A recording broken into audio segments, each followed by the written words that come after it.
dito ho, meron, ang namatay lang ho dito kasi siya lumabas. Lumipat sila eh. Lumipat sila dun kasi. Pero yung doon sila manong, dito sila pumunta, buhay sila. Yung nandyan, lahat ho sila dito sa puno. Pero yung mga lapit nila, hindi sila nakapunta doon kasi sila eh. Doon sa nanay niya eh. Kaya hindi sila nakaano. Patay talaga, marami silang namatay. Ito nga, umalis dito sa bahay niya, pumunta sa kamatayang bahay, di ba? Eh kasi yung pumunta dyan, nabuhay sila. Ilan ang anak niya? 5.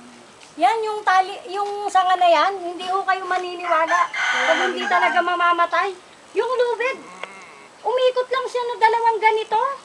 Hindi natanggal dyan. Oh. Ay nako talaga. Pag makikita niyo kung paano siya nagtasan, hawak niya isa niyang anak. Ay nako talaga. Tapos dumadating yung mga bahay na kung aabutin siya, iniluplop na siya ng tubig eh. Kung aabutin siya ng isang bahay, hati katawan niya. Si Rebecca, ay naku talagang ano. Na-reach ko lang yung end nung ano eh. Kaya, Ano nangyari dyan? eto nga po, nasugat. Sugat yan nung yero. Kasi yung, habang tumataob po sa amin mag-ina yung yero, pinapadya ko yung paa ko para makataas ako. Tapos nung ma-reach ko yung end nung yero, yan, hinawak ko yan. Then naisampa ko yung anak ko. Sa kabila naman ng bahay. Ano ka?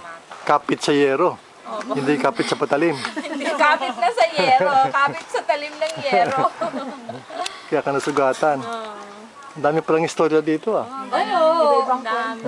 At saka ang magiging trauma niyo ho kasi dito, yung gaya ho namin, ang taas ho namin, nakikita namin kung paano sila magpagulong-gulong, kung paano sila lumubog. Doon ka talaga, diba? ay naku, nung sila inday unti-unting umaano, sabi ko, naku, patay sila. Sabi kong gano'n, yun na lang talaga masasabi mo.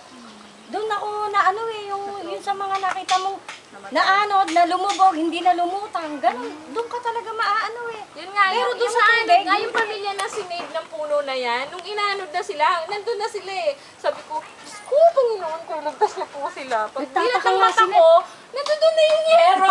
Nandun na yung bubong. Sabi ko, wala na sila.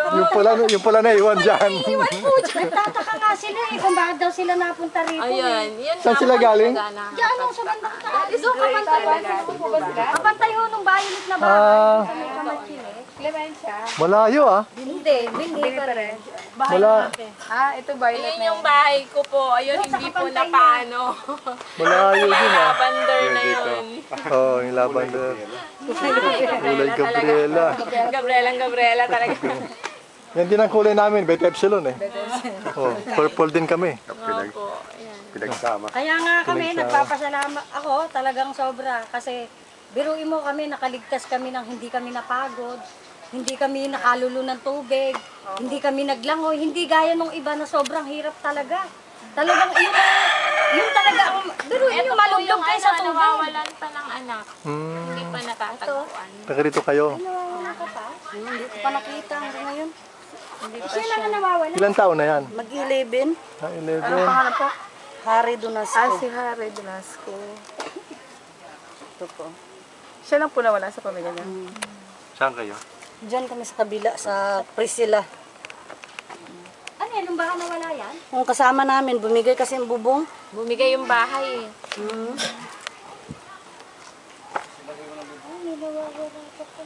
Oo, pangalawa ko to. Pangalawa. Ilan ang anak ninyo? 5. 5. Yung 4, Nandun ang 3, dala ko yung panganay ko doon sa kabila. paano nailigtas sila yung 4? Yung 3, bali 3 sila sa bubong. Na tumalon sila nang bumigay yung ano, yung bubong. Yung isa, punuan ng anak asawa ko, yung sa lalaki. Bunso namin lalaki, ang pangalawa at saka yung pangatlo ko sumabay sa agos. Eh, bumaba na yung tubig, pumunta kami sa taas, nandun nakita namin ang isa kong anak babae buhay. Yung siya lang. May nakasave sa kanya. Hanggang ngayon, hindi pa namin nakita. Yung pagbagsak nga nun eh, siya rin tikit ko. Talaga naman sabi ko. Ay naku, ang